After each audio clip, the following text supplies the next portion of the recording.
a ideia de livrar-nos do mal, e é preciso, muitas vezes, que alguém faça esse papel para nós. Por vezes, a própria vida nos dá aquelas sacudidas, as situações em que nós precisamos despertar para essa situação.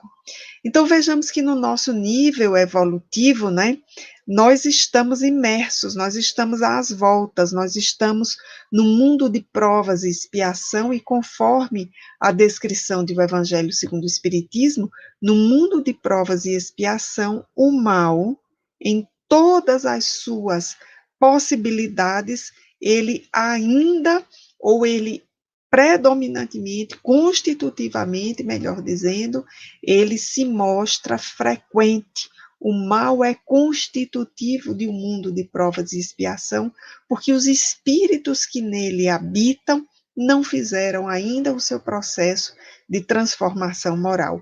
Ou seja, nós somos espíritos, em nossa grande parte, que estamos a caminho desse processo de transformação moral, que não é fácil, mas há uma grande parte que ainda se compraz, né, em praticar o mal. E Allan Kardec trata dessa temática em O Livro dos Espíritos, por volta ali da questão 630, que é bem importante a gente revisar aqui. Preocupado com essa temática, porque todos nós podemos, algumas vezes em nossas vidas, pensar, bom, mas e aí, como é que agora, nesse momento que eu estou, eu vou distinguir o que é o bem do mal? E nós, particularmente, estamos no momento em que há muita sobreposição, há muita confusão, né? Digamos, os indícios estão muito trocados, né? Ou nós nos confundimos na sua interpretação. E Kardec faz uma questão que eu diria pode ser a nossa dos dias de hoje. Como distinguir o bem do mal? E a resposta é que o bem é tudo que é conforme à lei de Deus e o mal tudo que é contrário.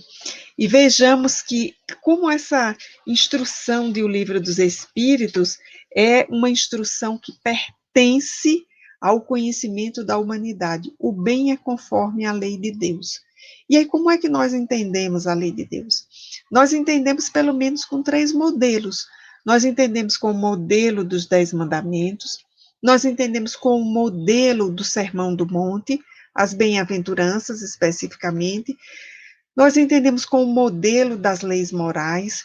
Um quarto modelo de compreender a lei de Deus é a partir da história em que a humanidade constrói uma ética de respeito ao menor, ao mais sofrido. Nós conseguimos distinguir aquilo que é bom para a humanidade, né, que constrói um bem-estar para a humanidade, daquilo que constrói o bem-estar apenas para algumas pessoas. Então, vejamos como nós estamos nesse nível evolutivo, tendo condições de reconhecer a lei de Deus. Eu tinha citado inicialmente 3 modelos, mas pelo menos 4. E aí eu queria citar aqui uma frase que não é do Livro dos Espíritos, é do grande escritor brasileiro Guimarães Rosa, no livro que esse ano comemora aniversário, Grande Sertão Veredas, e numa das frases lá do Riobaldo, aparece uma sentença importantíssima na sua voz, quando diz, moço, Deus é paciência, o contrário é o diabo. Eu vi essa frase recentemente e eu fiquei pensando nas correlações dessa sentença, né? Moço, Deus é paciência, o contrário é o diabo. Nas correlações com essa resposta do Livro dos Espíritos. Claro que para nós, espíritas, diabo aqui tem um sentido metafórico, figurado, nós não acreditamos, não validamos a ideia de um Deus e de um demônio que lhe é antagonista, mas a nossa compreensão de Deus como soberanamente justo e bom, inteligência suprema, causa primária de todas as coisas, nos faz entender que o mal é uma decorrência das nossas ações, é uma escolha das nossas ações. E que Deus, por ser perfeito, é, por exemplo, colocando aqui a frase de Guimarães Rosa, Deus é paciência, ou seja, Deus é plenitude. Fazer o bem significa estar nesta sintonia. E fazer o mal é exatamente estar no contrário dessa sintonia. E Kardec vai, então, discutindo essa temática em O Livro dos Espíritos. Há uma outra questão que eu considero muito importante para pensar esse tema, e, sobretudo, para dar aqui uma pista de leitura para quem está chegando ao movimento espírita, é quando Kardec pergunta na questão 642, para agradar a Deus e assegurar sua posição futura, bastará que o homem não pratique o mal, ou seja, que nós não atentemos contra a vida do outro, que nós não sejamos maledicentes, que nós não sejamos ciumentos, que nós não infringamos os direitos humanos, assim, basta que a gente não faça o mal, e a resposta que é interessantíssima dos espíritos é negativa. Não. Não basta que o homem não faça o mal, é preciso praticar o bem no limite de suas forças, porquanto responderá por todo o mal que haja resultado de não haver praticado o bem. Então vejamos, amigos, que para nós espíritas, essa temática do bem e do mal é uma temática dos nossos dias, do nosso cotidiano.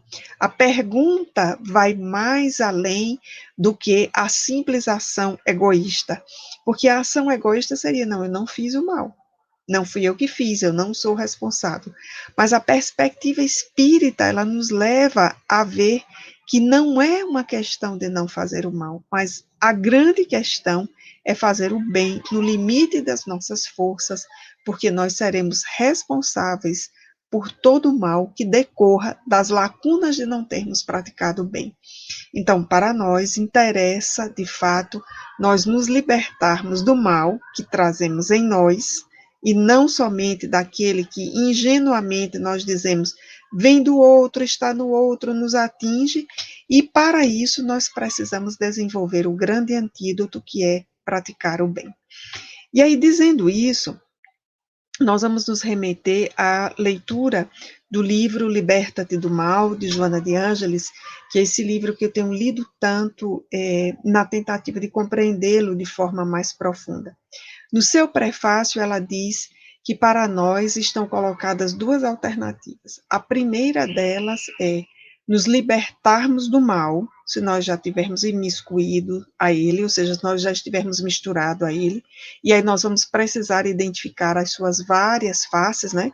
Porque tem aquele mal, digamos assim, escancarado, né? Aquele mal que decorre do ódio, da crueldade, da perversidade, esse está escancarado. E aí, talvez para esse, nós digamos, não, mas eu não estou nesse nível, né? Eu não estou no nível de agredir contra a vida humana, eu consigo domar a minha ira, a minha cólera. Ok, nós avançamos, nós não estamos nesse nível, mas o mal tem outras faces, né? Nós temos o mal da maledicência, nós temos o mal do ciúme, nós temos o mal do pessimismo, nós temos o mal de sermos pessimistas, né? Então, quais são as faces do mal que nós ainda trazemos? E por isso é tão importante pensar esse tema, porque ele nos liga, né, à definição de bons espíritas e de verdadeiro espírita que Allan Kardec apresenta no Evangelho segundo o Espiritismo.